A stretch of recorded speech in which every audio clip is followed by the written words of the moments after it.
Salmo de número, porque não é uma história em sequência, não pode ser capítulo. 51. Aperta bem esse cinto de segurança, que está empoeirado e há muito tempo você não usa, porque o tranco da subida vai ser forte. Salmo de número 51. Apenas um versículo. O versículo de número 5. 3.000 anos a idade do texto que vamos ler. Exatamente igual até os dias de hoje. Expressão poética do maior salmista da história. Salmo de número 51, verso 5. Quem encontrou, diga amém. Amém. Assim está escrito: em pecado eu fui gerado, e em pecado concebeu-me a minha mãe. Outra tradução diz: eis que iniquidade fui formado, e em pecado concebeu minha mãe. Olhos fechados. Baruch hu veti Adonai hamevorav leolam vaed, Baruch shen kavod malchuto leolam vaed. Bendito és tu, eterno nosso Deus, porque tu és o rei de todo o universo e a sua palavra dura para sempre. Bendito seja o seu nome, o seu reino jamais terá fim. Fale conosco de forma clara, concisa e poderosa, de forma transcendente, épica e misteriosa. Revela os segredos dos nossos corações e o futuro que está por vir. Te agradecemos, Senhor, por tudo que o Senhor tem feito e também por aquilo que o Senhor irá fazer. De antemão, Senhor Deus, abrimos o nosso coração, humildemente, nos prostramos diante da sua palavra e pedimos: fala conosco, em nome de Jesus, para a sua honra e glória. Amém. Amém. O autor da expressão poética que acabamos de mencionar nessa noite foi o maior monarca da história de um povo. A sua história política transcende o quadrilátero da Bíblia Sagrada. Muito mais do que isso, o autor deste texto também foi um grande guerreiro, estrategista, reverenciado e usado como referência para os conquistadores até os dias atuais. Porém, o autor desse texto, com tantos atributos positivos aqui citado, é famoso por ser salmista. Davi é muito mais famoso por ser adorador do que rei, muito mais famoso por ser adorador do que guerreiro. E de forma equivocada, muitas pessoas lhe atribuem todos os livros do Salmo, que não é uma verdade. Muitos outros autores escreveram neste livro que me refiro. Muitos outros expressaram a sua dor, as suas lamentações, os seus regozijos e também suas aflições, de forma poética cantada neste livro que me refiro. Porém, nenhum salmista deve ser comparado ao grande rei. David Emelech é sem dúvida o maior de todos e o mais reverenciado e conhecido salmista da história bíblica. De todos os salmos de Davi, senhoras e senhores, gostaria de destacar dois. São os dois mais famosos. O salmo de Davi mais famoso é conhecido como o salmo de número 23. O salmo de número 23 não é apenas o salmo mais conhecido de Davi, é muito mais do que isso, é o texto da Bíblia mais conhecido na história. O salmo 23 é mais conhecido do que o João 3,16 dos cristãos. O salmo 23 é mais conhecido do que Êxodo 20 dos judeus. Mais traduzido texto da história bíblica. É escrito há 3.000 anos. Eu costumo dizer que quando Davi escreve o Salmo 23, ele está no aro da escada. Talvez você não esteja entendendo o que eu estou querendo dizer, mas se alguém vai trocar uma lâmpada, ele sobe até o último degrau da escada e não alcança. O lugar mais alto que ele pode ir é no aro da escada. Quando Davi escreve o Salmo 23, ele está no aro da escada, está no ápice da sua jornada terrena. Não existe mais degrau que possa galgar para subir. Quando Davi escreve o Salmo 23, ele escreve: Adonai Hoi lo echsar binyo deshiar bitzeni. Au me menuhot yanachleni nashi yeshove v'yanchen v'magelet tzedech leman shemo lo yichaycha ki ata imadi shivtecha umishantecha remad el chamun. V'chanoi nefanai lishuchan neger eshodechai lisatan v'asem rosi kosi revayachto v'achesed edifun kol yeme hayai b'shabeveiti Adonai liorech yami. Entendeu nada, né?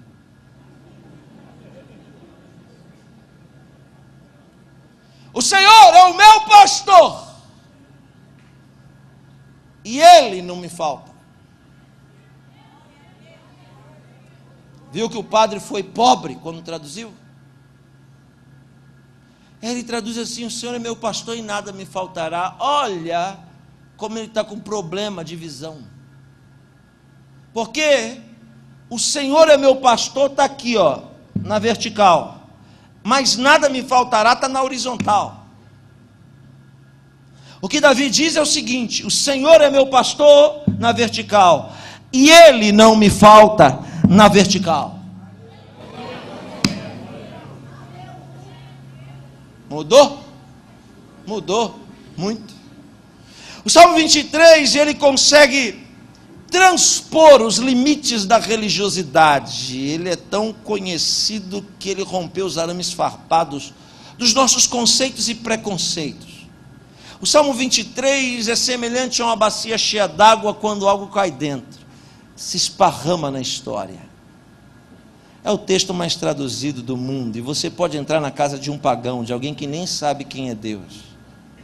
Em alguma parede daquela casa, envergado em uma madeira podre, quase apagando, vai estar desenhado o pergaminho escrito: Senhor é meu pastor e nada me faltará. Pode entrar num táxi de um taxista endemoniado, cheio de fitinha pendurada no retrovisor. Ele pode estar falando um monte de besteira no telefone ou ouvindo uma música profana, mas em algum lugar daquele carro vai ter um adesivo escrito: o Senhor é meu pastor e nada me faltará. Em contrapartida, senhoras e senhores, ouvintes e praticantes da palavra de Deus nessa noite, o segundo salmo mais conhecido de Davi é a contramão do 23, é o 51. Porque para escrever o 23 ele escreve no alto, mas o 51 ele escreve atolado até o pescoço. Quando Davi de Melech, o grande rei, escreve o Salmo 51, quem está me ouvindo diga amém. Amém. Quando ele escreve o Salmo 51, pastor Eliseu, ele é um homem simplesmente condenado à morte. Havia cometido um crime duplamente qualificado, que a própria Torá sagrada, que regia ele e o seu povo, o condenava. Quando Davi escreve o Salmo 51, ele é um homem que deveria morrer. E a impressão que tenho é que antes de morrer pediu para escrever o Salmo 51. Se Davi comete um crime duplamente qualificado e tão hediondo quanto cometeu, que a própria palavra de Deus diz que ele deveria morrer, uma pergunta tange o meu coração como os dedos de um arpista: se Davi deveria morrer, então por que ele não morreu? Porque a Bíblia diz que Deus não faz acepção de pessoas. Para Deus não importa se é grande, se é pequeno, se é médio. Para Deus não existe diferença. As diferenças existem lá fora, mas aqui dentro, na presença dele, todos são iguais. Então, se há igualdade, Deus não faz acepção de pessoas, e Davi comete tal equívoco, por que não morre? A resposta está no verso de número 5. Não morre por quê? Porque Deus não mata quem se arrepende. O verso 5 é chamado de tshuvá.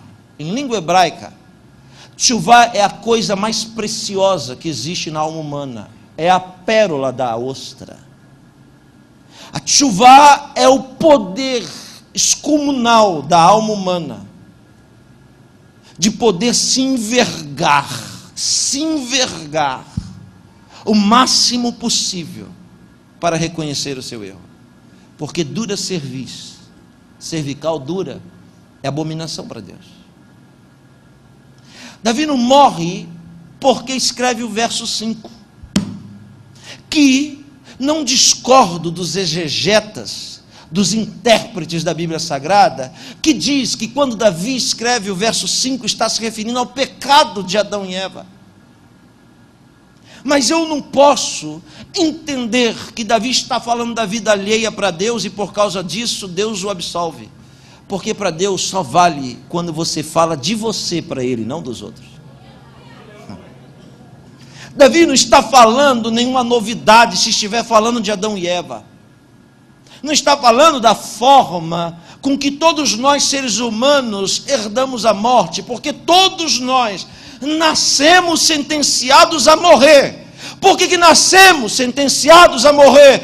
Porque todos nós, sem exceção, somos gerados da mesma maneira.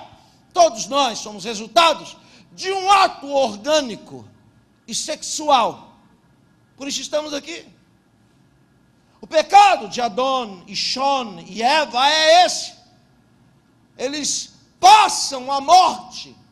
Nós transmitimos a morte como um vírus, pela forma com que somos gerados. Por isso já nascemos debaixo do poder dela. Mas existe um que a Bíblia chama de semente da mulher. Eu nunca ouvi dizer que mulher tem semente, porque semente pertence ao homem, mulher é genitora. Como pode mulher ter semente? Aleluia. Todos nós somos resultados da semente de um macho, semeada na terra fértil, que é a fêmea, ou não? Sim ou não? Mas tem um que a Bíblia diz que ele é a semente da mulher. Se mulher não tem semente, é porque esse um que a Bíblia diz que iria esmagar a cabeça da morte, que está aqui no nosso meio através do Espírito Santo, não foi gerado da semente de homem, porque desceu sobre a mulher o Espírito Santo de Deus. Portanto, ele é o único que nasce sem o poder da morte sobre ele. Podia matar, que ele ressuscitava, e matava de novo, ele ressuscitava, e matava de novo, ele ressuscitava, e matava de novo, ele ressuscitava.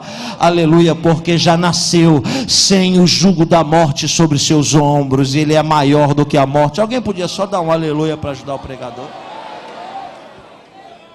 Quando Davi está dizendo em pecado, fui gerado em pecado, concebeu minha mãe, não está falando dos outros, está falando dele.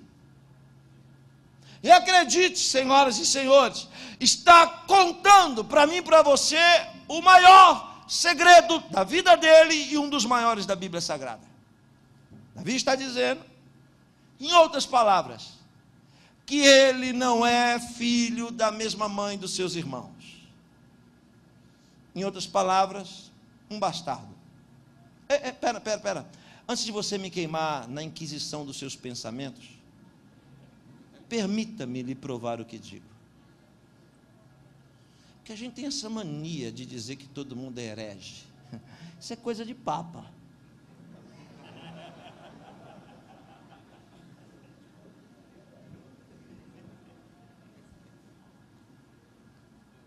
Eu vou lhe provar primeiro, geneticamente. A Bíblia diz que Davi era diferente geneticamente dos irmãos. Se fosse igual, a Bíblia não ia perder tempo falando uma besteira dessa. A Bíblia diz que Davi é ruivo. Se a Bíblia diz que Davi é ruivo, ele tem uma diferença genética dos seus irmãos. A segunda prova é cultural. Davi tinha 2 serviços em casa. Quais eram os 2 serviços de Davi? Os 2 serviços de Davi era o primeiro, que o faz muito famoso, pastor das ovelhas. Em outras palavras, esse pastor de 3.000 anos atrás não é o mesmo que está na sua mente, que você assistiu no desenho animado de filme bíblico. Esse pastor que cuida de bicho é justamente aquele que faz o trabalho sujo dos animais no campo. Isso é um trabalho de desonra, que só 2 tipos de pessoa pode fazer, ou os escravos ou os bastardos. Quem diz isso não sou eu, é Jesus, quando conta a parábola do filho pródigo. Segundo o que Jesus diz, e eu tenho certeza que ele não mente, o filho pródigo volta para casa e o pai diz, vou lhe dar um anel, uma roupa, e você vai se assentar na mesa como um filho legítimo. Mas o filho pródigo disse, não sou digno de ser chamado de filho. Qual o ofício que ele pede? Deixa eu cuidar dos bichos. Porque quem cuida dos bichos não são os legítimos. Ou são escravos, ou são bastardos. Segundo trabalho de Davi, era juntar o monturo. Para quem não sabe o que é monturo, monturo é o lixo gerado dentro da casa. O lixo familiar. Quem está me ouvindo, diga amém. Por quê? Porque culturalmente o bastardo não pode ter a glória de olhar nos olhos do pai legítimo. Então ele não pode e não tem um lugar para se assentar à mesa, porque se ele tiver um lugar para se assentar à mesa, ele vai se sentir membro do clã, membro da família. Então ele não tem lugar à mesa, ele não pode entrar no mesmo recinto que os legítimos estão. Então o filho bastardo tem que esperar todo mundo comer, para quando todo mundo se levantar da mesa e sair do recinto, ele entra como um rato para comer o que restou e juntar o lixo da casa. Ele é o lixeiro da casa. Por isso que de forma poética ele diz assim: e Deus me tirou de trás das malhadas. Não é teoria não, porque teoria com Deus não funciona.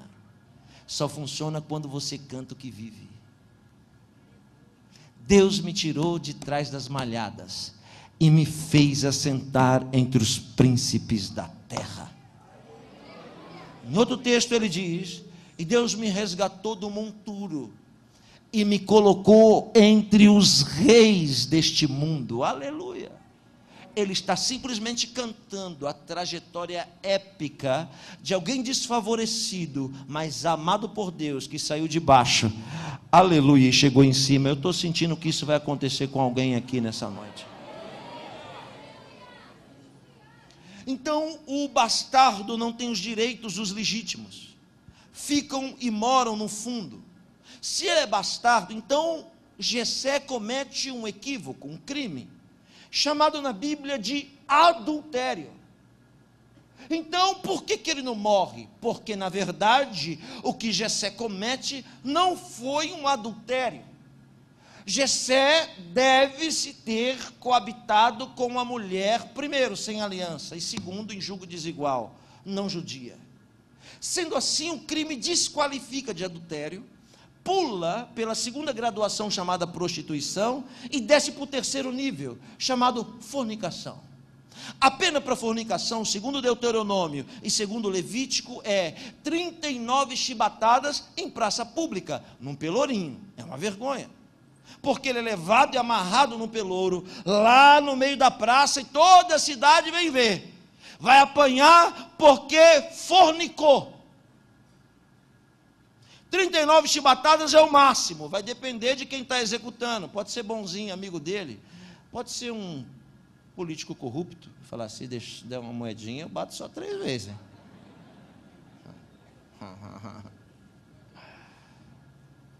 Mas quem tem o papel de cumprir a lei tem que ser fiel com o dono da lei. Respira. Ele apanha em praça pública, mas a mesma lei que eu acabei de referir diz que se o filho do pecado for fêmea, quem carrega o opróbrio é a mãe, mas se for macho, a vergonha eterna vai ser do pai. Eu posso imaginar, pastor Marco Filho, na coerência dos meus pensamentos, Jessé apanhando no tronco, sendo humilhado e pedindo para Deus: Deus, por favor, tomara que nasça uma menina. Não deixa, Deus, eu passar essa vergonha. Já é muita humilhação apanhar aqui em praça pública. Não deixa nascer um macho. Mas eu aprendi que tem oração que Deus não ouve. Nasceu um macho. E o menino Davi passou a ser a vergonha de Jessé. Mas eu tenho uma boa notícia. Se Davi foi a tragédia de Jessé, Deus tinha um propósito naquilo. Sabe por quê? Porque o Deus que está aqui nessa noite é especialista em transformar tragédias em grandes bênçãos e vitórias. Tem uma mão levantada para receber o que eu vou dizer? Toda tragédia que aconteceu na sua vida aconteceu com a permissão de Deus. Porque Deus permitiu a tragédia vir para pegar ela e transformar ela em uma grande vitória, em um grande triunfo na sua vida. Tem alguém que entende o que eu estou falando? Por favor, levante a sua mão e diga glória a Deus. Tem um ditado popular que diz: o que não mata engorda. Eu queria mudar ele. Eu queria dizer: o que não mata te fortalece. Sabe por quê? Porque Jó saiu daquela provação muito mais forte do que quando entrou nela. Alguém está entendendo o que eu estou pregando? Estou lhe dizendo que essa tragédia, essa provação não vai te matar não, muito pelo contrário, vai te fortalecer muito mais do que quando você entrou nela. Só quem acredita, por gentileza, se manifeste. O menino vivia cuidando dos bichos e tinha um sonho. Alguém aqui tem sonho? 3 pessoas. Eu vou dizer, Davi tinha um sonho, pastor Marco Aurélio, de consumo. Alguém aqui tem sonho de consumo? Só 2 pessoas. Parabéns, anjo. Eu vou perguntar de novo, talvez você não entendeu o que eu disse. Alguém aqui tem sonho de consumo?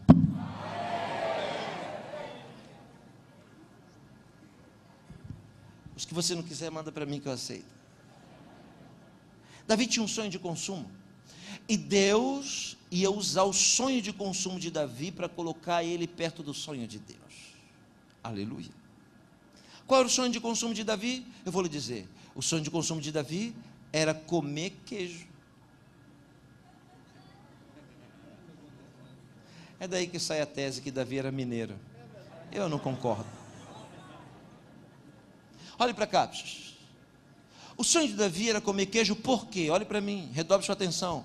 Porque só podia comer queijo quem era membro da família.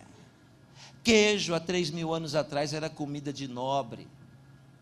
Então, quando os irmãos comiam queijo e não aguentava, como diz o mineiro, não dava conta, ele amassava o queijo. Os irmãos de Davi esfarelavam e pisavam em cima para Davi não comer. Mas Deus usava aquele sonho como um trampolim para colocar Davi perto do sonho de Deus. Você entende o que eu digo? A maior alegria do menino era quando seu pai Jessé ia em direção à porta do fundo, virava de costas e gritava: Davi! O menino franzino, cheio de sarda, canela fina e pé descalço. Claro, você nunca vai ver um escravo de sandália. Escravo usa trapo e o pé tem que ser descalço. Sandália só tem quem é membro da família. Tem o brasão do clã em cima. O menino de pé descalço vinha na porta trêmulo, não pode olhar na cara do pai para não desonrá-lo. E então trêmulo ele diz: sim, senhor. De costa mesmo o pai aponta e diz: está vendo esse cesto de queijo aí? Vai levar para os seus irmãos no campo de batalha. Aquilo era glória para o menino. Eu já estive lá em Beit Halen, território palestino. Belém, onde Davi nasceu e viveu, está no território palestino, e eu não estou falando que o terreno é semelhante à terra fofa do Paraná e nem à terra fofa do Brasil. Estou falando que é um terreno árido, semiárido, cheio de pedra, fazendo 50 graus centígrados de dia. Também, só para refrescar sua memória, eu estou falando de um menino que está de pé descalço. Eu estive lá e vi que a distância da casa até o campo de batalha era mais de 3 quilômetros.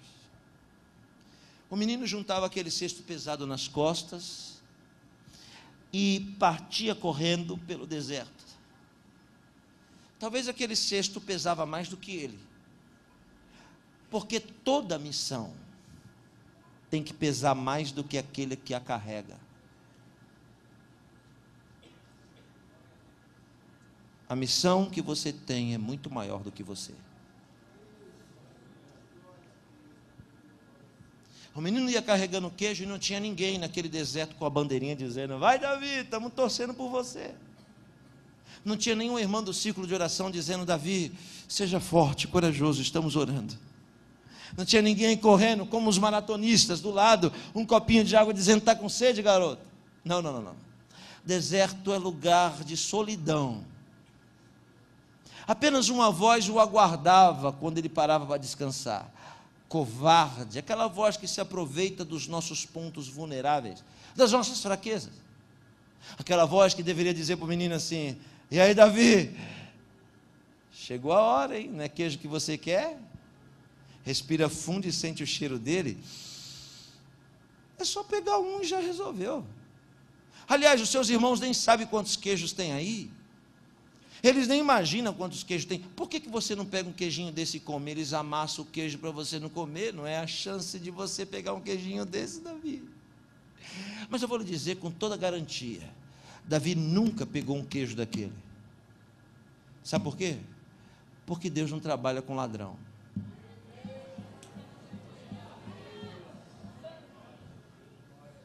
Também aquela voz deveria dizer assim: ô Davi, esses irmãos seus te humilham sempre. Por que você não faz um xixi nesse queijo aí? Por que você não bota uma pimenta nesse queijo aí? Se vinga dos seus irmãos. É a oportunidade de você se vingar deles. E eu vou dizer de novo, Davi nunca se vingou dos seus irmãos. Sabe por quê? Porque quem se vinga é fraco. Forte é aquele que tem oportunidade de se vingar, mas não se vinga.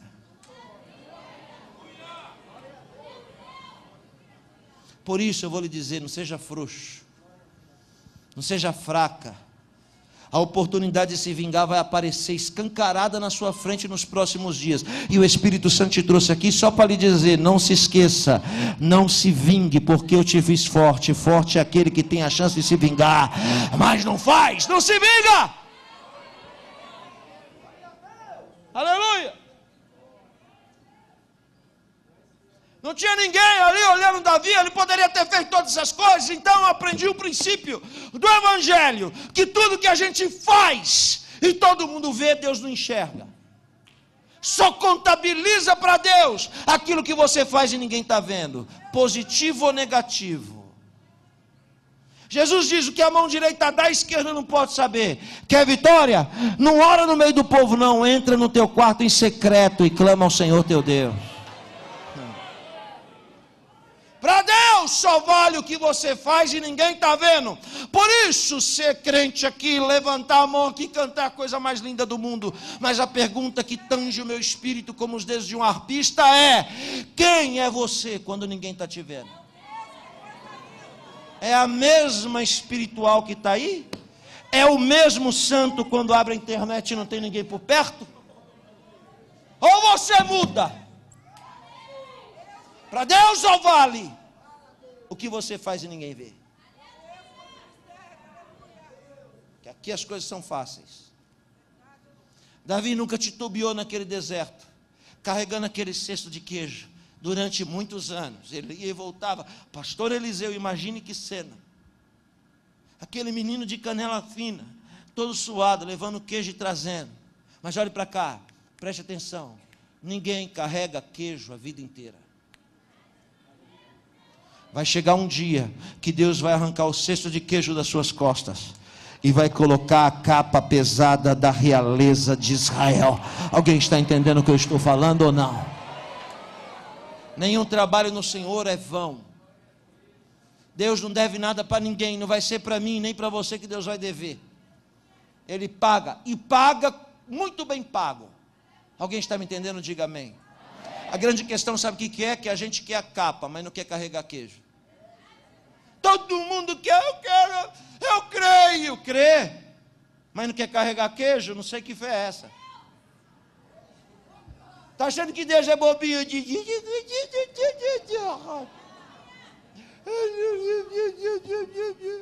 Quando o Senhor me der 10 mil, eu vou ser dizimista. E Deus diz: está bom. Não é nem no 100. Vou cair nessa. Obrigado.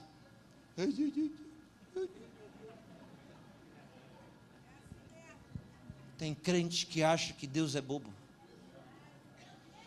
Acha que Deus está titubeando assim, cansado. É? Quer a capa? Carrega queijo. E aprende que na fase de carregar queijo ninguém te aplaude. Aprende que na fase de carregar queijo o calor é maior Aprende que na fase de carregar queijo, ninguém vai dizer obrigado. Aprende que na fase de carregar queijo, o pé arde.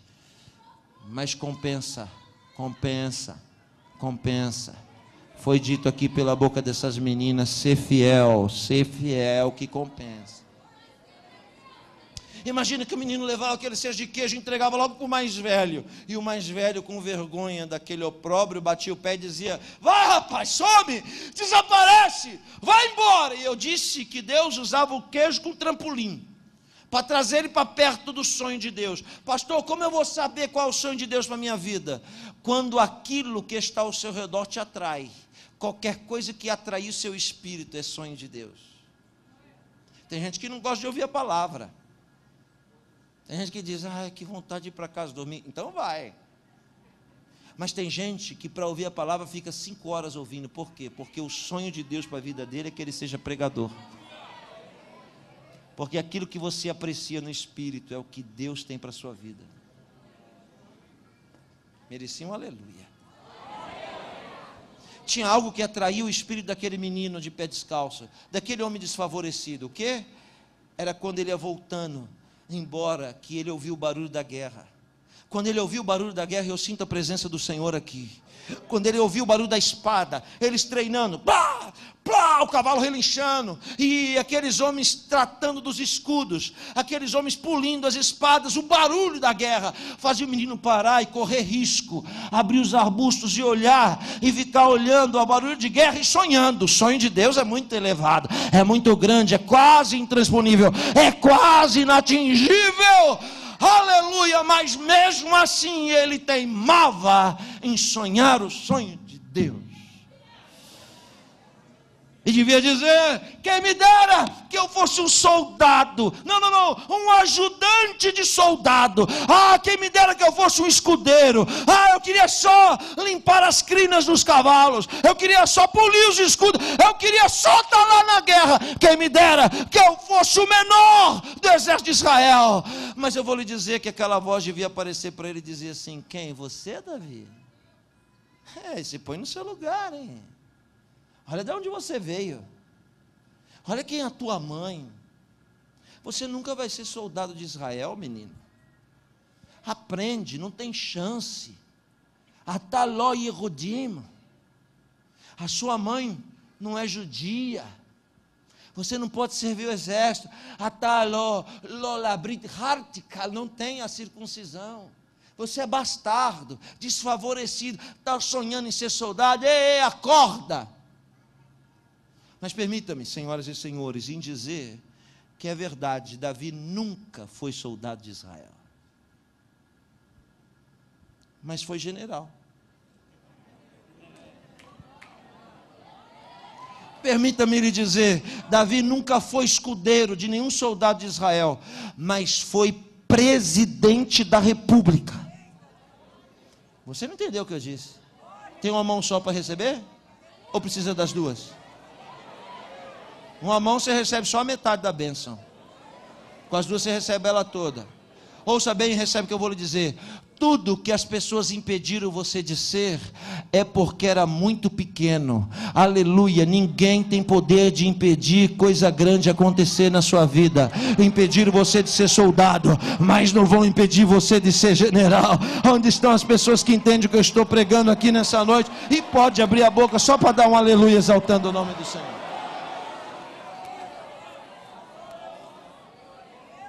Menino, carregador de queijo, conhecia as entrelinhas daquele deserto todo. O pé engrossou. Quem está me ouvindo, diga amém. Naquelas indas e vindas, ele estava na alça de mira de alguém poderoso. Era Deus. Deus estava à procura de algo, e a gente só procura aquilo que a gente precisa. Portanto, é uma incoerência dizer que Deus não precisa de nada, porque Ele precisa. É só ler Lucas 19, quando Jesus escolhe 2 homens para ir buscar um jumento. E os 2 homens disseram: e se o dono aparecer? Jesus disse: se o dono aparecer, diga para ele que o Senhor precisa dele. Existe algo em você que Jesus precisa. Talvez você nem saiba disso, mas existe algo em você que é maior do que você. que por causa desse algo que está em você, Deus já te livrou muitas vezes da morte. Muitas bênçãos na sua vida vieram por causa desse algo que está em você. Você entende o que eu falo ou não? Você está onde está hoje por causa desse algo que está em você. Não é mérito seu. Esse é o mistério, o segredo que Deus tem com a sua vida. Quem quer que eu pare, diga amém. Quem quer que eu continue, diga glória a Deus. Daqui a pouquinho eu saio da introdução.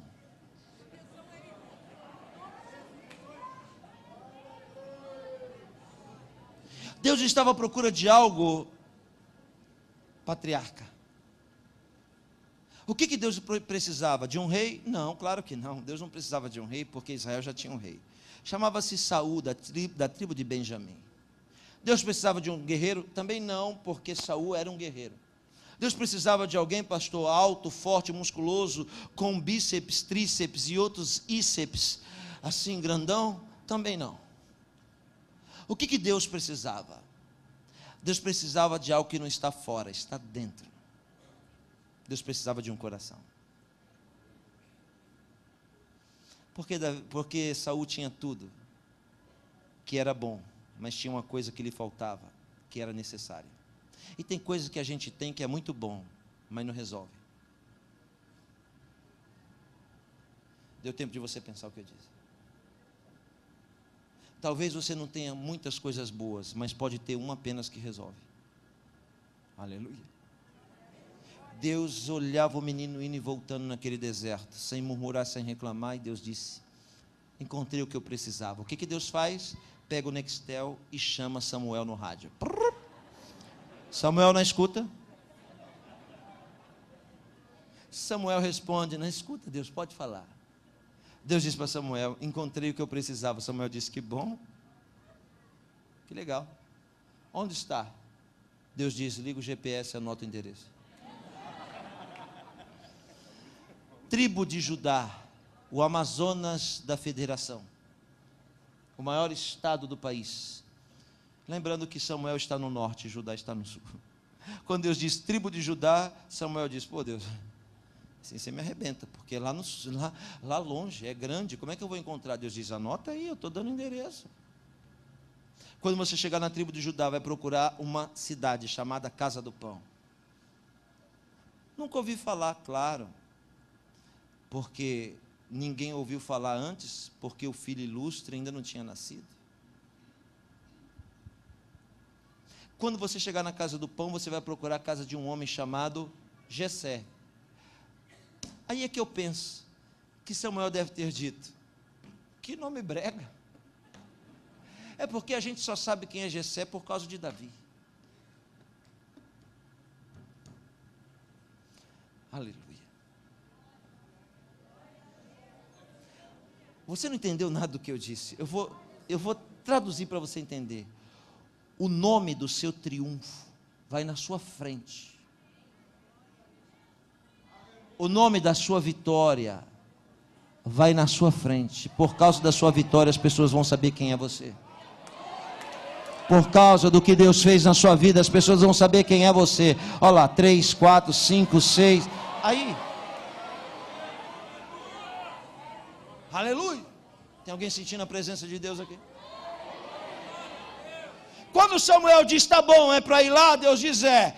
Que ele bota o pé para fora para ir, Deus brada: oh, emissário, mensageiro, missionário, profeta, vai fazer o que em Judá? Vai passear, tirar férias, vai fazer o que? Vai curtir? Samuel diz: mas o senhor não mandou eu ir? Deus diz: é, mas você tem que aprender que eu nunca tiro um emissário de um lugar para levar para o outro, para ele chegar lá de mão vazia. E toda vez que eu tiro um mensageiro de um lugar e levo para outro, ele nunca vai chegar de mãos vazias. E por mais que você ache que eu vim aqui para passear na ilha do governador, eu quero lhe dizer que eu não vim aqui de mãos vazias. Eu venho trazendo algo da parte de Deus para alguém aqui nessa noite. Olha o que Deus disse para Samuel. Ouça isso, pastor Marco. Deus disse para Samuel assim: não vai de mãos vazias, leva alguma coisa na mão. Samuel diz o quê? Deus diz: pega um chifre. É um chofarim desse tamanho.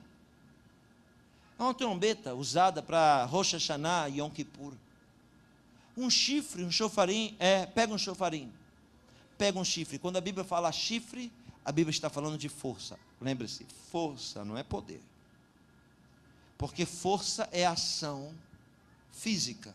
Poder não precisa nem tocar, ele só dá ordem. É diferente. Poder é autoridade.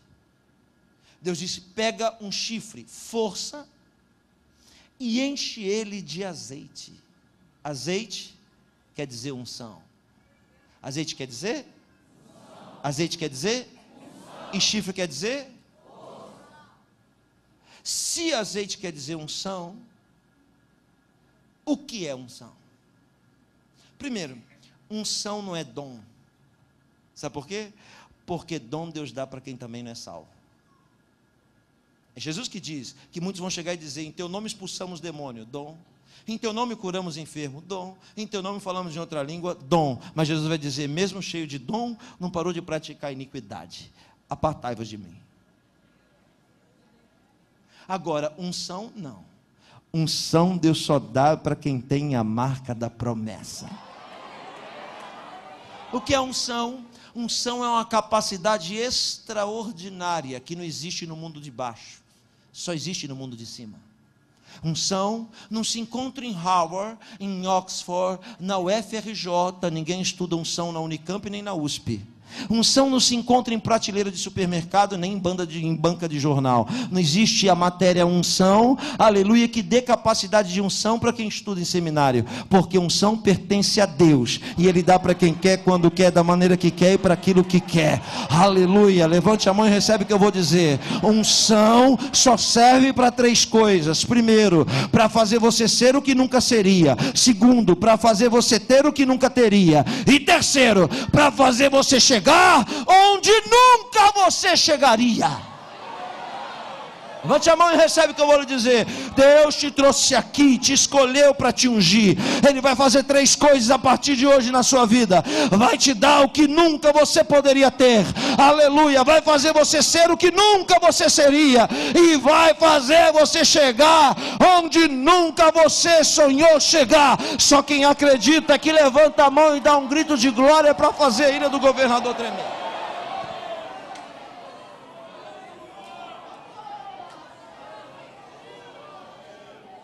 Olha o que Deus faz.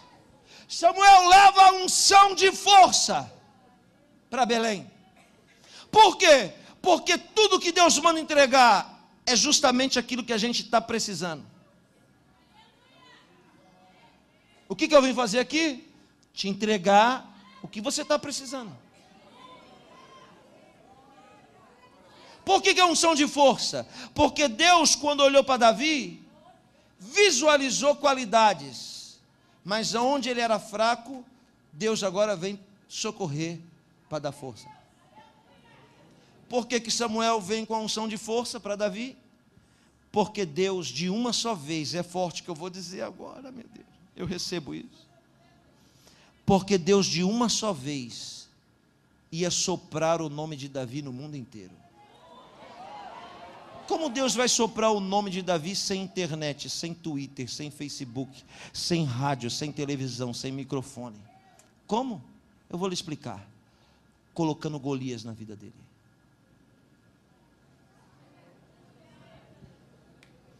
Todo Golias que aparece na nossa frente, ele já vem assim, ó, me derruba.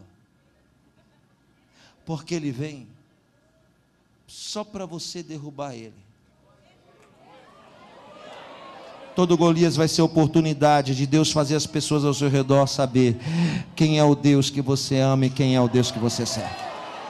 Alguém está recebendo o que eu estou falando? Levante a mão, abra a boca e dá um grito de glória exaltando o nome do Senhor.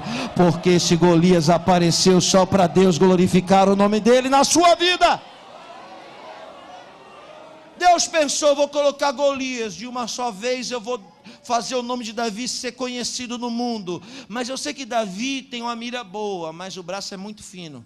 Então eu vou dar para ele aquilo que está faltando: força. Aleluia.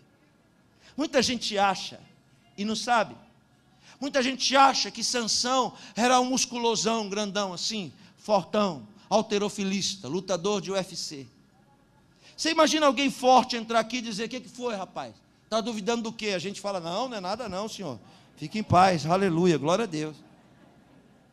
Só que a Bíblia me dá uma pista, que as pessoas desprezavam Sansão quando ele chegava. Por quê? Porque Sansão tinha um corpo parecido com o meu. Pode acreditar mesmo. Sansão chegava e dizia assim: não mexe comigo não, senão eu vou levantar os portões da cidade. Alguém dizia: quem? Você, pernilongo? Levantar portão da cidade, ou pardalzinho? Sansão dizia: quer ver? Imagina o choque, irmão, ver um pardal que nem eu, 68 quilos, levantando os portões da cidade. Onde estava o segredo de Sansão? Rápido. Não, onde estava a força de Sansão? Rápido. Mais forte. Mais forte. Precisa ler mais a Bíblia, porque não era no cabelo. Se fosse no cabelo, cortava a franja e a força ia embora. O segredo de Sansão estava em 7 tranças.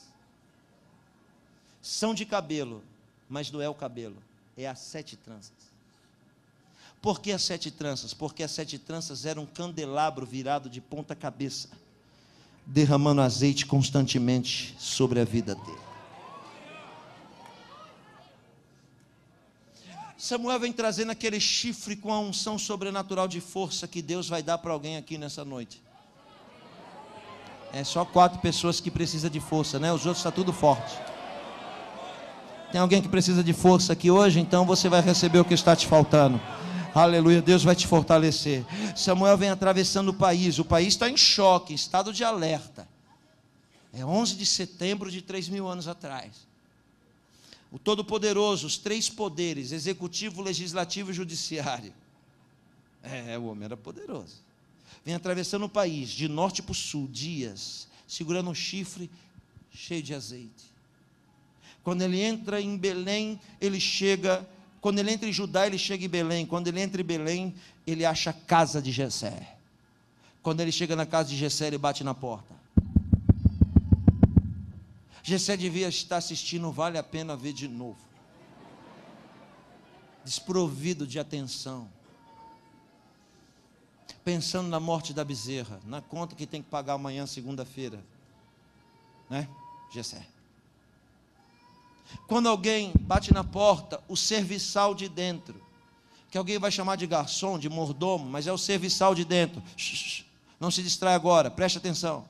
O serviçal, preste atenção. O serviçal de dentro vai abrir a porta. Quando abre, o Todo-Poderoso, Samuel Obama na porta. Ele toma um choque e volta e diz para Jessé: Jessé, pagou o IPTU direitinho? Os impostos declarou direitinho? Por que está acontecendo? Tem alguma coisa errada, porque o homem está aí na porta. Quando Jessé se levanta e vai ver, é Samuel. Samuel entra. Olha aqui para mim. Preste atenção no que eu vou dizer. O serviçal de dentro já sabe como recepciona uma autoridade como aquela. É uma autoridade das autoridades. Como é a recepção? A cadeira que encabeça a mesa é onde ele vai sentar. E depois que ele levantar, nunca mais ninguém pode sentar nela. Vai se oferecer um banquete. Como é o banquete? Um animal, um cordeiro deve ser assado por inteiro, igualzinho na Páscoa. Páscoa é a tradução errada para Pessa. Pessa quer dizer passagem. Como a autoridade que vem é um anjo de Deus, igual o que passou no Egito, tem poder de dar vida e morte, então assa um cordeiro igual da Páscoa para ele. É forte isso. O cordeiro é assado por inteiro, redobre a atenção. Uma única lâmina vai cortar a junta da coxa do cordeiro, porque essa coxa aqui vai ter que ser dada para aquele homem que vai ser honrado. Por que dá coxa? Porque coxa na Bíblia é pacto, é aliança inquebrável, é honra. Quando Saul é ungido rei, ele come a coxa do cordeiro. Quando Abraão chama Eliezer, faz jurar na coxa. Jacó é tocado na coxa. Jesus agora, não tem nada escrito na testa, nem na mão e nem no peito, mas está escrito na coxa: Rei dos reis e Senhor dos senhores, porque a coxa é aliança, é honra, é pacto inquebrável. A coxa do animal é dada para quem vai ser servido. Quem quer que eu continue, diga amém. Aí. Coloca 12 queijos daquele animal. Se faz 12 queijos, conforme o número dos estados da federação, e bota ao redor. Essa é a honra para alguém como Samuel. Quando Samuel entra, ele diz assim: me mostra os seus filhos. Onde estão os filhos? No campo de batalha. O serviçal de dentro, olha, eu estou te revelando a profundidade e estou lhe explicando o Salmo 51. Estou vindo de trás para frente. Ouça o que eu vou lhe dizer, estou lhe revelando a profundidade de uma cultura, de um povo. Estou lhe explicando o que a Bíblia não lhe explica. Samuel diz assim: eu quero que tu me mostres os seus filhos, mas os filhos estão no campo de batalha. Então o serviçal de dentro escreve, o Jessé escreve um bilhete para eles virem. O serviçal de dentro pega, mas ele não pode levar porque ele não conhece o caminho. Quem é que conhece o caminho? O menino bastardo desfavorecido de pé descalço, treinado carregando queijo, conhece cada caminho, cada cobra e cada pedra. Aleluia. Pega a sentença, enrola no papel e bota na mão do menino de 17 anos agora. A Bíblia vai dar a idade. O menino franzino segura, já tinha ido levar e voltar, já tinha ido e voltado. Então agora diz: vai, corre, porque Samuel está em casa, seus irmãos têm que vir. E ele segura a sentença e parte pelo deserto.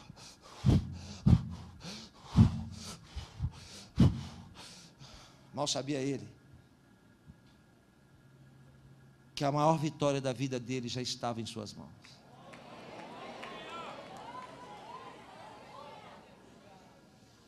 Mas isso não quer dizer, porque a vitória está na mão, que você vai viver ela. Você só vai viver a grande vitória que está na mão quando você tiver a grandeza, de abrir a sua mão. Crente pão duro, está com a bênção na mão, mas morre com ela sem usufruir. A sentença só pode ser lida quando você tiver a grandeza de dar. Nenhum aleluia? O menino vai correndo. Quando chega lá, o mais velho recepção diz: o que você está fazendo aqui? Ló, Massal, seu sem sorte. O menino todo suado entrega o bilhete, ele olha e diz: Samuel está lá em casa, o pai está mandando a gente ir. Olha para o menino e diz: mete o pé, some. O menino volta, correndo. Mas os irmãos que têm sandália não vão correndo, vão de cavalo. Primeiro monta num cavalo e vai galopando pelo deserto. Quando passa pelo menino que corre, o amaldiçoa, porque é assim que era feito. Eles o amaldiçoavam para ele não se esquecer de quem ele era. Então ele passa, e como é que amaldiçoa? Ele xinga, amaldiçoa e cospe na cabeça. Sabe o que ele faz? Bota o cavalo para galopar na frente, e a poeira do galope vem no rosto do menino. Não é só o mais velho que faz isso, não. São os 7. Davi é o 8º. O 7 passa do lado, cospe na cabeça, bota o cavalo na frente. O 7. A partir daí, Davi passa a ter 4 características que, quando eu e você tivermos, é sinal de que a vitória está muito perto da nossa vida. Quais são as 4 características? Primeiro, saliva na cabeça. Segundo, sangue nos pés. Terceiro, poeira no rosto. E quarto, lágrima nos olhos. Quando você tiver com a cabeça cheia de saliva, com a cara cheia de poeira, com os pés sangrando de cansaço, mas tiver lágrima nos seus olhos, é sinal de que algo muito grande vai acontecer na sua vida, vai ser só questão de dias. Talvez você não entenda o que eu vou dizer, mas eu vou traduzir então. O que quer dizer saliva na cabeça? Quem é que cospe na cabeça de Davi? São os filisteus? São os amorreus? São os heteus? São os jebuseus? Quem é que cospe? São quem? Um pouquinho mais forte. E então quem é que matou Abel? Quem? Quem é que pegou José e jogou ele na cisterna? Eu não ouvi. Quem é que prendeu Jesus e entregou para os romanos? Quem? Foi quem, irmãos? São os irmãos. Então, com isso eu me consolei. Porque há poucos dias atrás eu estava dizendo, não tem nenhum kardecista que é meu inimigo, nenhum católico que é meu inimigo, eu não tenho nenhum pai de santo que fala mal de mim, eu não tenho ninguém que vai para a internet, que tem muito o que fazer, para meter o pau em mim. A maioria das pessoas que querem me jogar no fundo da cisterna,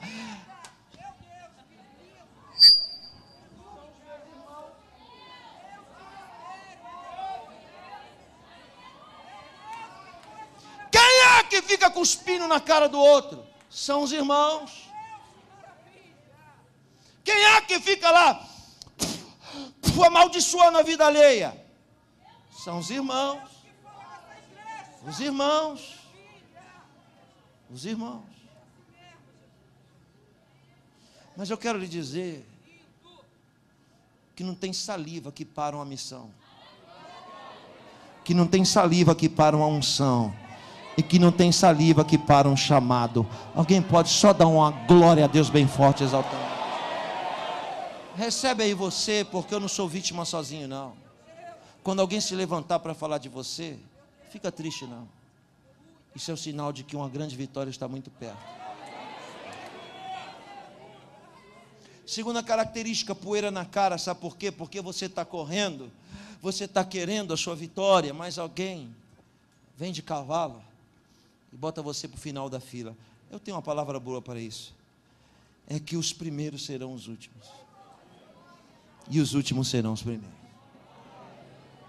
O pé está sangrando. Eu não estou pregando para as paredes nem para o ventilador. Eu estou falando com alguém que entrou aqui dizendo, eu não aguento mais, hein? Minha jornada está muito difícil, eu não aguento mais dar um passo. Ou Deus desce na terra e me socorre, ou Deus desce na terra e me ajuda, ou Deus desce na terra e fecha essas feridas, ou eu não aguento dar mais nenhum passo. Eu quero lhe dizer que você não vai dar mais um passo, você vai muito mais longe do que você imagina. Deus não vai apenas te ajudar a dar mais um passo, Deus vai fazer você chegar onde você tem que chegar. Eu preciso ouvir um aleluia fervoroso daquele que entende o que Deus está falando.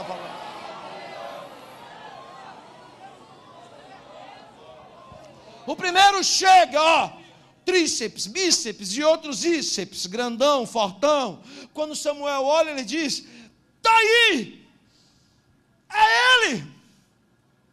Aí o dono da unção diz assim, eu já não lhe expliquei que o que eu estou precisando não é isso? Chama o segundo, não. O terceiro, não. O quarto, não. O quinto, não. O sexto, não. O sétimo, não.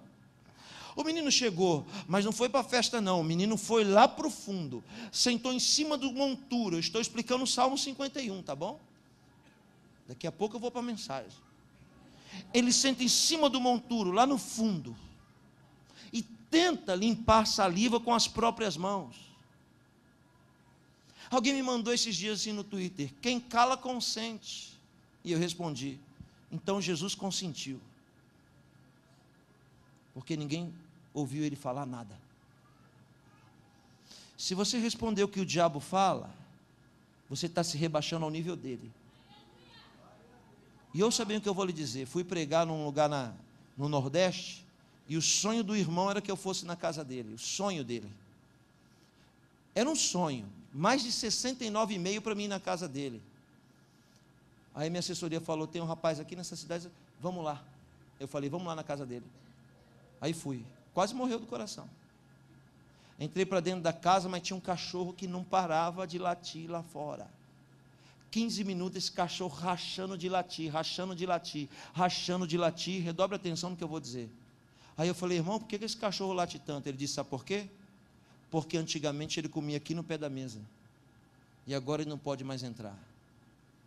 Como ele não pode estar mais onde ele estava, ele late. E aí ele disse: porque cachorro late só. Então, quando alguém ficar latindo a seu respeito, não se rebaixa para responder não, porque cachorro late só. Deixa o cachorro latir, porque ele quer estar no lugar onde você está. E se você for lá responder, ele vai tomar o seu lugar. Então deixa ele latindo lá fora, e você aqui dentro abrindo a boca e dando um grito de glória. Aleluia. É Jesus que olha para Jerusalém e chora e diz: Jerusalém, Jerusalém, tu que mata os profetas. Tem couro para aguentar o que eu vou falar ou não? Sim ou não? Sim. Olha, olha, olha. É melhor não falar. Não, você não vai aguentar. Vai. Vai mesmo? Não vou não. Vai aguentar? Existem duas igrejas, uma aqui dentro e outra lá fora. A igreja que está lá fora está lá porque nós jogamos eles para lá. Nós queimamos muitos dos nossos próprios irmãos nas fogueiras de inquisição das nossas tribunas, só porque cortou a ponta do cabelo, ou porque foi visto jogando futebol ou assistindo televisão. E agora não é mais pecado. Quem é que vai ter que dar conta disso? Quem é que mata os profetas? Bate no peito. Diz: eu é que mato. Nós é que matamos. Davi chega e se senta no monturo. Quem está me ouvindo, diga amém. Ele vai tentar limpar a saliva com a mão dele, mas aí, quando você tenta resolver as coisas com a sua mão, piora, suja mais, meleca mais.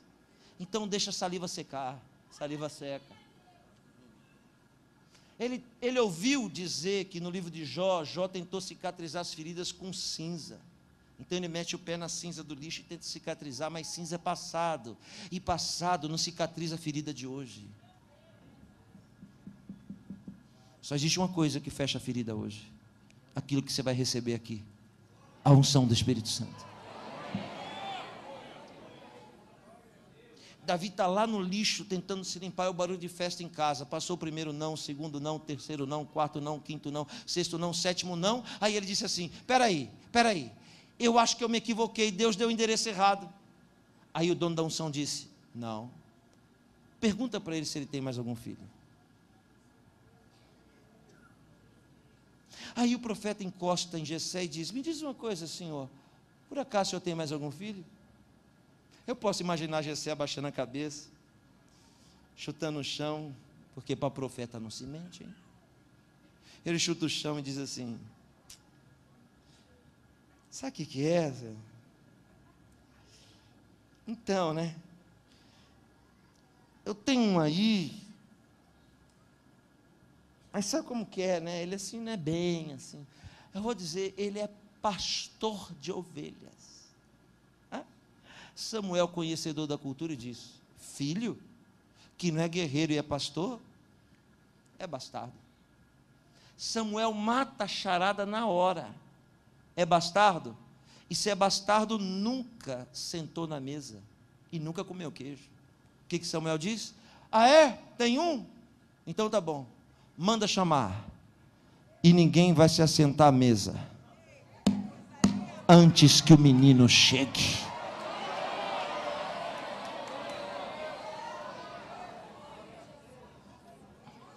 A mesa está posta.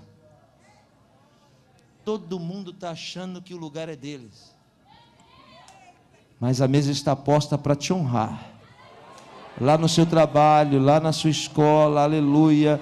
Deus está mandando eu lhe dizer: a mesa já está posta, e está chegando a hora de você se assentar nela. Alguém pode abrir a boca e dar um grito de glória, exaltando o nome do Senhor nessa noite?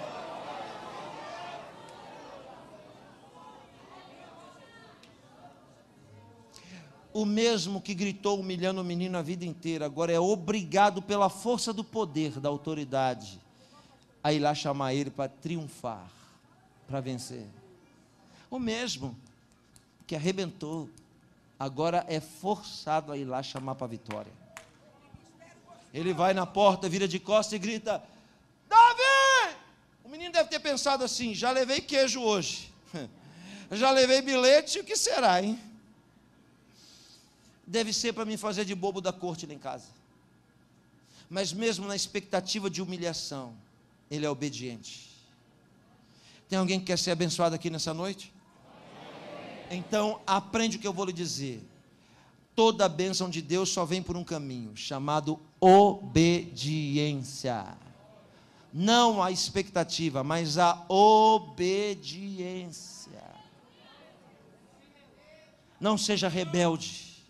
Característica de rebelde: todo rebelde é desobediente.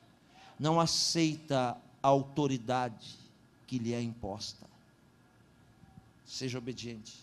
Se você sair da obediência, você perde a bênção. Aleluia. O menino obediente com os pés cheios de sangue, todo melado na cabeça, cheio de poeira, mas tinha lágrima nos olhos, porque a lágrima nos olhos faz os olhos brilharem. E Deus disse: o que eu procuro está dentro, não está fora. Então, se alguém quer enxergar alguém por dentro, tem que olhar nos olhos, que é a janela da alma. Alguém que não é sincero não olha nos olhos não, ele faz assim, ó. Mas alguém sincero, ele olha dentro dos olhos. Dentro dos olhos você vê a pessoa por dentro. Aleluia. Quando ele vai e grita: Davi! O menino vem todo sujo, imagina a cena, e para na porta. Já vou para o Salmo 51. Para na porta de cabeça baixa e diz: sim, senhor. Aí o dono da unção diz: vai lá e se aproxima do menino. Olha nos olhos dele. Samuel vem com um chifre perto do menino e bota a mão no queixo e levanta a cabeça dele pela primeira vez. De cabeça baixa não recebe unção. Tem que levantar a cabeça. Levantou a cabeça, que o menino abriu os olhos, ele tinha um brilho no olhar que nenhum dos irmãos tinha. Aí o dono da unção disse: pega o azeite e deita sobre este. Ele é o meu escolhido, desfavorecido. Eu vou tirar ele dessa lama e vou colocar ele lá em cima. Eu vou tirar ele daqui de baixo e vou colocar ele lá. Aleluia. Tem alguém sentindo a presença de Deus? Quando joga o azeite vai e arranca toda a saliva, toda a poeira, e cicatriza as feridas dos pés. Davi passou a ser o maior referencial de virada de mesa da história da humanidade. Alguém sem expectativa, sem projeção e sem chance, se tornou rei de Israel. Mas dentro dele, Deus havia lhe colocado uma missão, e agora eu vou para o Salmo 51.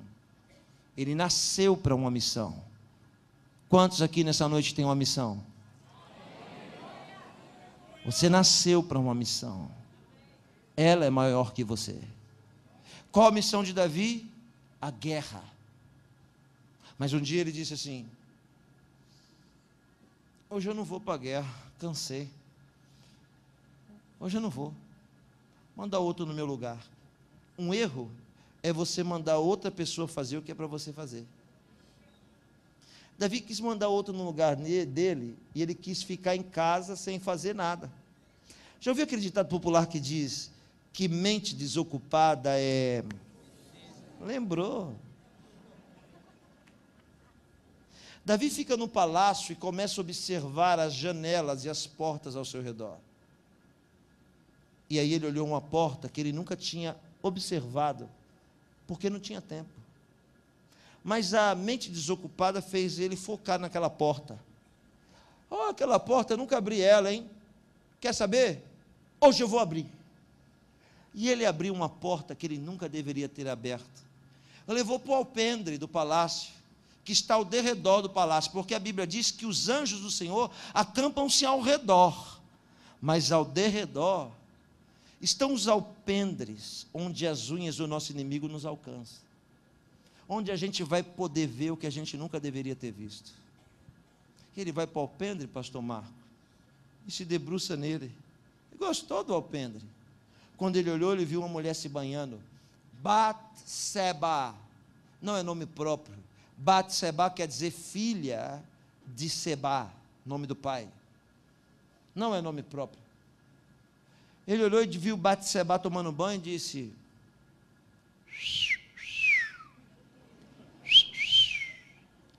gostei. Olha para mim, eu não estou falando que Davi é solteiro.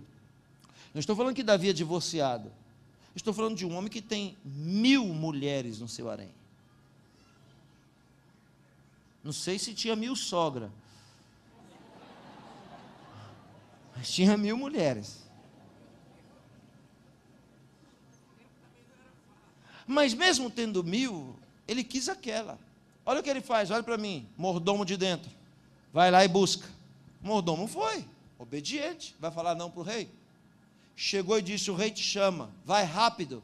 Ela não pode nem olhar na cara da autoridade. Ela entra de cabeça baixa, não pode olhar nos olhos do rei. O rei também não deixa ela falar, ela só pode falar se ele perguntar. O que Davi faz? Coabita com ela. Quando coabita, Davi diz: gostei de você, hein? Me dá o endereço do seu pai, que eu vou isentar ele de tributos e impostos, e a partir de hoje você vai ser mais uma concubina do meu harém. Aí ela fala: meu pai não é mais meu dono, sou mulher de aliança. Davi gela e diz: você tem aliança? Tenho sim. Quem é o marido? É judeu? Ela disse: não. Davi disse: ufa, é o quê? É heteu. Heteu? Em Israel? É. Pelo fato de não poder servir o exército. É o seu melhor levador de queijo. Chama-se Urias. Não tem nada novo debaixo do sol, diz o sábio. O que muda é endereço e cor de olho. Mas a história é sempre a mesma. Urias, o entregador de queijo, manda chamar ele, faz um banquete em casa com os mais tenros queijos e coabita com ele. Mas todo entregador de queijo tem que ser fiel. Quando ele volta, ele diz: não vou comer queijo em casa com o povo passando fome na guerra. Davi disse: então só tem uma saída. Escreve um bilhetinho, enrola e bota na mão dele. E Urias vai correndo no deserto, com a sentença na mão.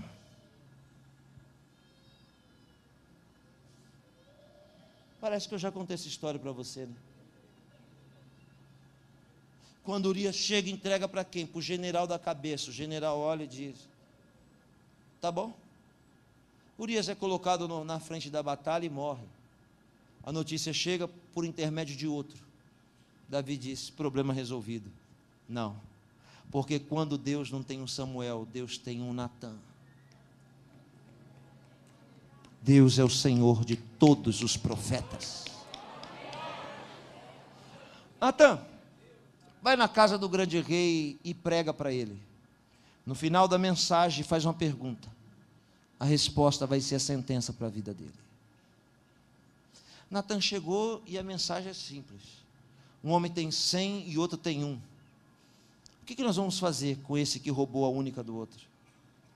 O maior erro, olhe para mim, que a gente pode cometer nessa noite é não se enxergar dentro da mensagem. É dizer assim: nossa, a irmã Mariquinha tinha que estar aqui para ouvir essa mensagem. Mas se a irmã Mariquinha não está, então é porque a mensagem não é para ela, é para você.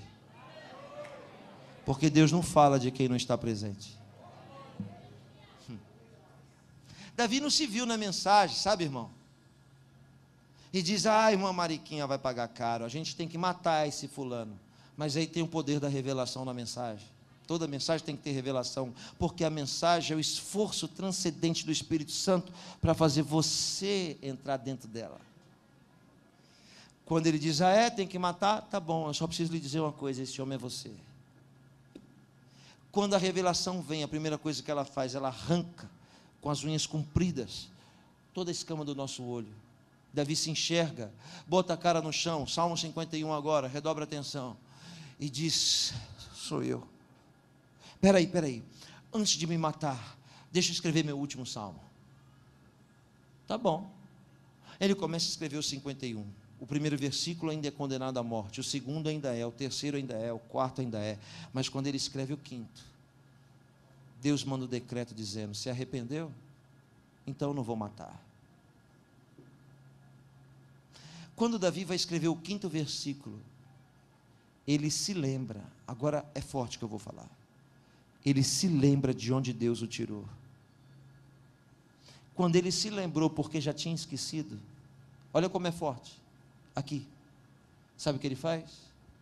Ele tira os sapatos da autoridade, o cedro, a roupa, se veste com o pior de todos os trapos, manda juntar todo o lixo da casa e botar no meio da sala dele.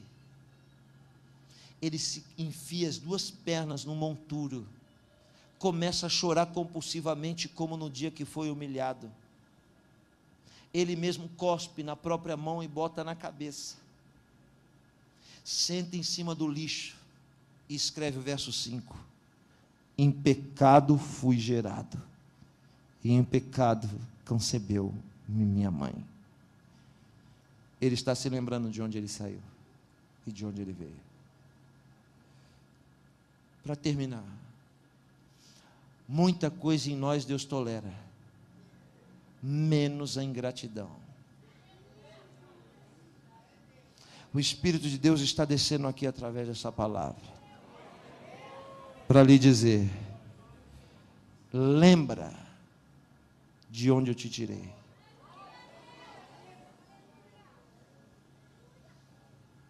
Pastor Eliseu, pouco tempo atrás eu fui pregar numa igreja. O pastor estava aleijado, tinha sofrido um acidente de carro, e as duas pernas dele ele não andava. Quem está me ouvindo, diga amém. 11 anos andando em cadeira de rodas. 11. Ouça o que eu vou dizer. Passou um pregador lá e orou por ele, e ele levantou. Quando ele levantou da cadeira de roda, foi uma briga na igreja, porque um pegou a cadeira e disse: não, a gente tem que pôr essa cadeira aqui no altar. O outro diz: não, a gente tem que doar para a casa André Luiz. O outro diz: não, a gente tem que dar para a irmã fulana. E era uma briga puxando aquela cadeira. Aí o pastor gritou: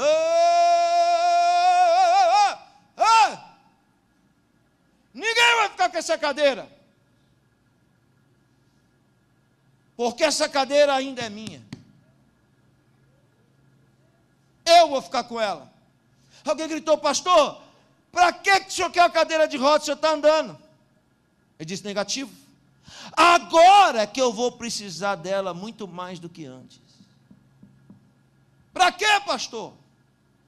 Vou colocá-la na cabeceira da minha cama, todo dia de manhã. Quando eu botar meus 2 pés no chão, eu vou olhar para ela e lembrar de onde Deus me tirou.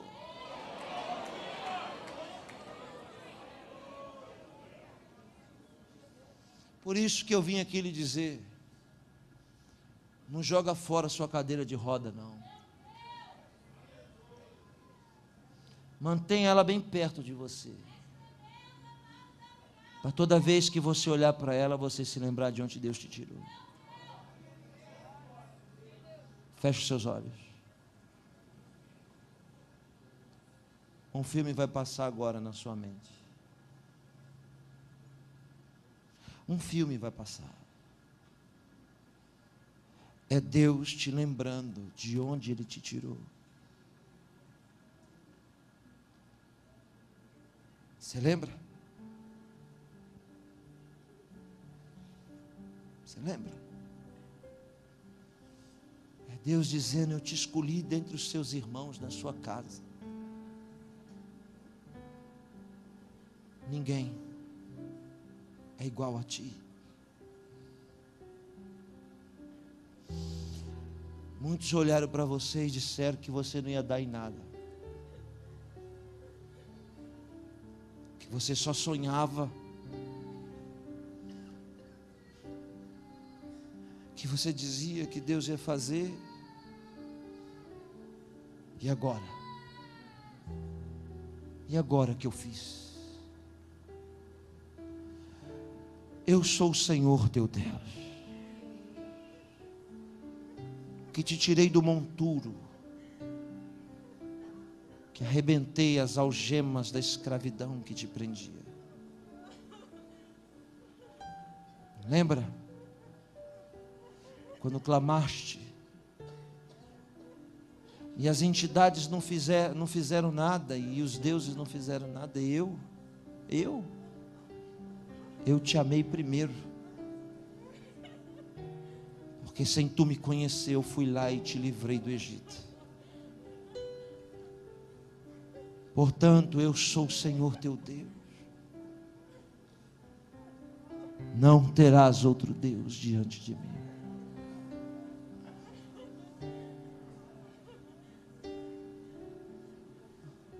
Estou te conduzindo para algo grande. Mas leva a sua cadeira de roda junto.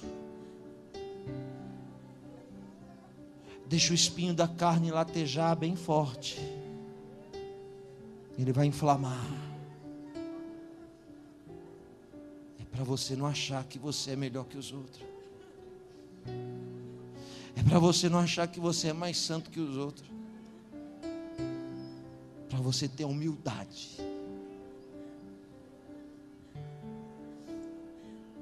Porque foi eu e não você que fez todas essas coisas. Foi eu. Ele te prepara